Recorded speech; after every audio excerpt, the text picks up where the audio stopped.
apareció la fracción 31ª del artículo 209, en la que se contempla el haber de retiro para los magistrados electorales.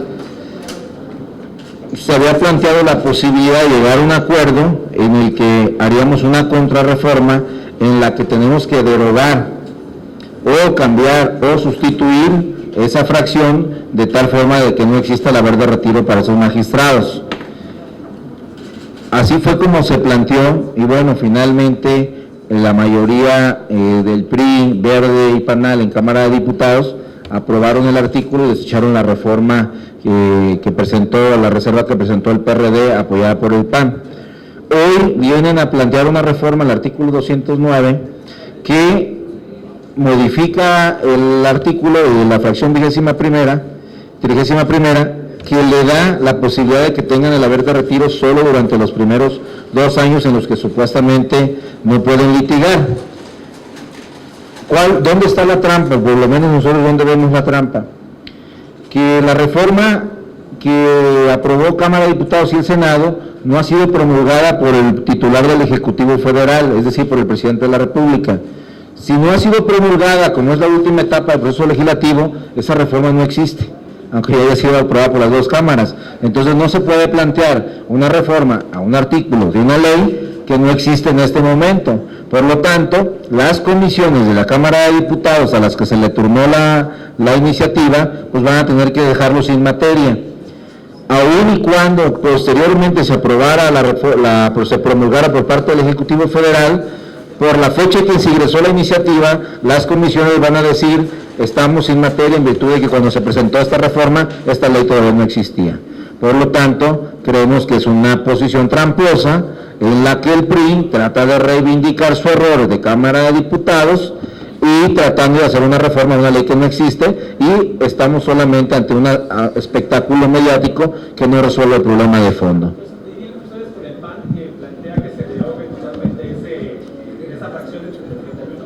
Mira, la salida más fácil que yo les proponía a la Comisión Permanente es algo muy sencillo.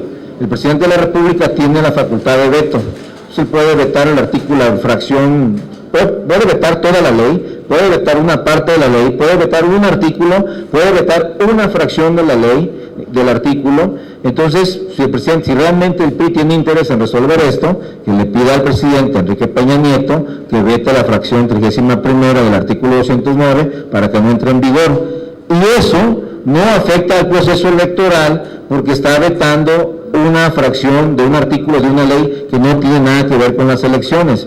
Entonces, esa sería la salida más fácil si realmente existe la voluntad. Si no existe la voluntad y todo es una farsa para demostrar que ellos están en contra del haber de retiro, pero no lo están haciendo adecuadamente, pues entonces estamos frente a un espectáculo mediático y no frente a una solución seria del problema que nos tiene en este momento en debate. Le pregunta a Alicia Robles. ¿Qué tal, senador? Buenos días. El PAN en particular, llama la atención que el día de hoy pues hay una ausencia de un documento formal del PAN, lo hay del PRD, lo hay del PRI.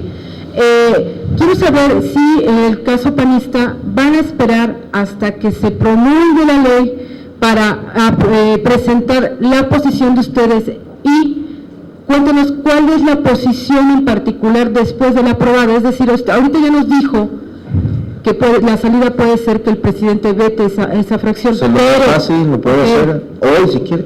Pero si no, si la decretan, ¿cuál es la posición? Hay que promulgarla primero, ¿no? ¿Cuál es la posición de ustedes? ¿Derogarla, cambiarla, ponerle límites? Yo pienso que se debe derogar. El acuerdo que platicamos antes de que se aprobara en Cámara de Diputados es que no hubiera haber de retiro ni pensiones vitalicias, ni mucho menos. Ese fue el acuerdo y sobre eso nos vamos a sostener.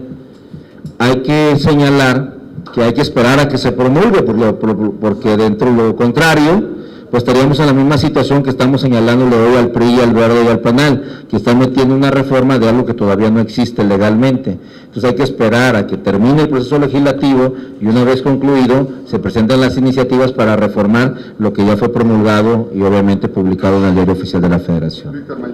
Bueno, usted ya dijo que la solución más fácil sería derogarla, pero el PAN también estaría en la tesitura de que se pudiera legislar los haberes de retiro para todos aquellos funcionarios que queden impedidos por la Constitución para poder laborar después de la terminación de su encargo, o que no haya haber de retiro para nadie. Y la segunda pregunta tiene que ver mucho con algo que ayer dijo el PRD sobre si el secretario de Energía tiene o no que separarse de su encargo o renunciar a su participación accionaria en gasolineras que tiene en Cozumel, Quintana Roo, porque cae en un conflicto de interés. ¿Usted ve que el secretario de Energía caiga en un conflicto de interés en este momento que se van a discutir las leyes secundarias de la reforma energética? Bueno, yo pienso que sí es necesario hacer una revisión general a todos los saberes de retiro de todos los funcionarios públicos, revisar con cuidado para ver si estos se justifican o no y mantener los que sí y retirar aquellos que por su naturaleza no deben de estar ahí. En segundo lugar, miren, el tema de Pedro Joaquín Caldwell, yo lo vi hoy en la prensa, ¿verdad? Lo que vi son dos cosas: una posición del PRD que señala que tiene intereses o conflicto de intereses por ser el secretario de Energía, y una posición que, espero que no tiemble, sí, y una posición en la que se establece que el señor tiene esas propiedades de gasolinerías desde 1970, es decir, de hace 44 años. Yo creo que hace 44 años nunca pensó que iba a ser secretario de Energía, ¿no? Y los papás de él ya desde 1960 ya tenían gasolineras, y por parte de la otra familia también ya tenían gasolineras. Entonces sí creo que se está extrapolando una situación, salvo que se encontraran elementos nuevos, es decir, que desde ahora que es secretario de Energía ha utilizado su cargo para favorecerse en ciertos negocios, entonces creo que la solicitud sería válida, pero extrapolar lo que es una empresa familiar de tantos años para pedir la renuncia del secretario de Energía no se me hace lo más adecuado, y creo que en este planteamiento el grupo parlamentario en la comisión permanente no va a acompañar la propuesta del PRD. ¿No hay más un escándalo mediático para detener la discusión de estas leyes? Pues mira, metieron hasta el fútbol, que quieren ir a Brasil a ver la final México-Brasil y demás, ojalá.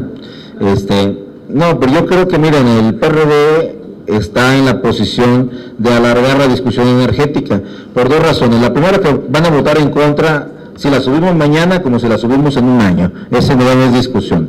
Y la segunda, porque mediáticamente va a ser el tema con el que van a hacer campaña en el 2015. Es clarísimo que la discusión que van a llevar al público va a ser que entregamos el petróleo y que se le vendió a la patria y que etcétera, etcétera. Entonces creo que ese va a ser su tema de campaña, va a ser su tema de consulta, y por supuesto no puede el PRD renunciar a este debate ni a este tema, porque de lo contrario Morena y Andrés Manuel López Obrador les quitarían el discurso, pero también les quitarían los votos. Entonces sí hay una preocupación real del otro lado. Tampoco estaría entonces el PAN en la posición de que esta discusión se difiera hasta después de que termine el campeonato de fútbol.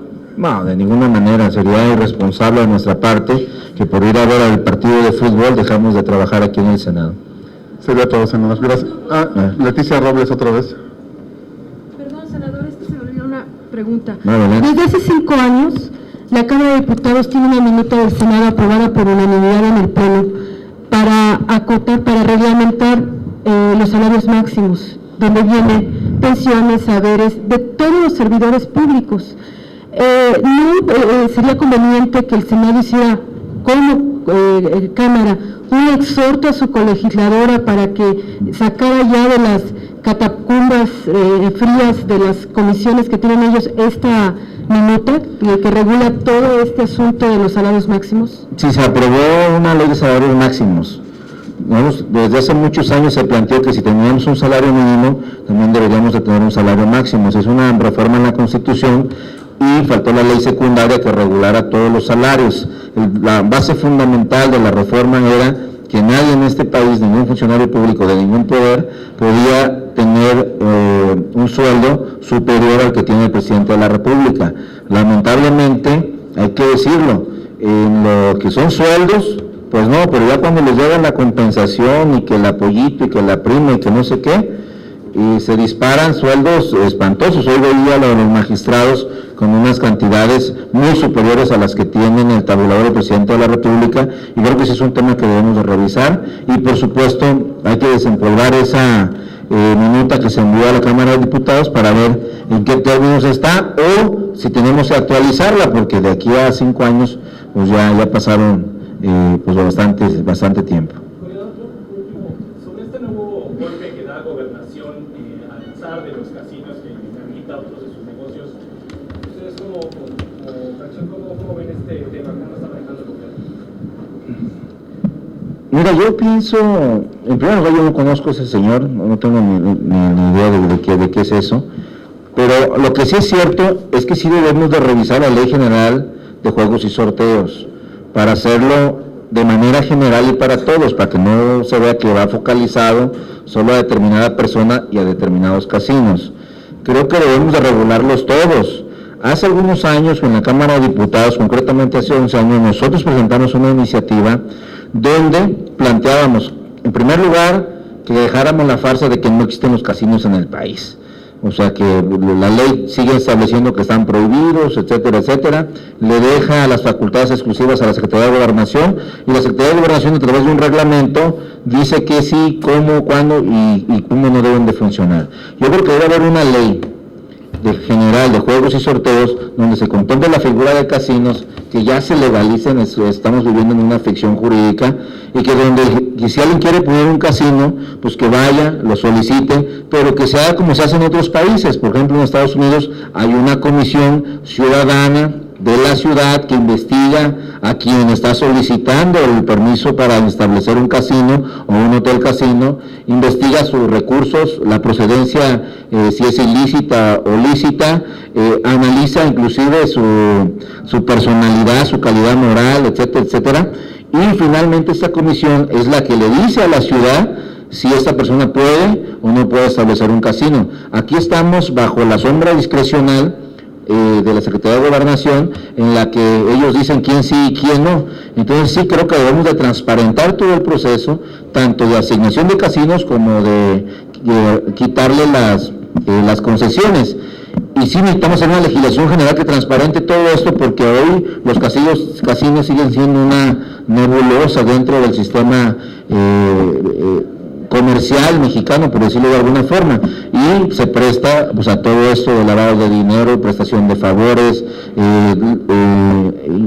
que ingresen recursos de procedencia ilícita, por supuesto prostitución, etcétera, etcétera. Entonces sí creemos que lo más saludable sería hacer la reforma integral al tema de casinos, dejar la farsa de que no existen y regularlos como debe ser conforme a una ley. Muchísimas gracias. Gracias.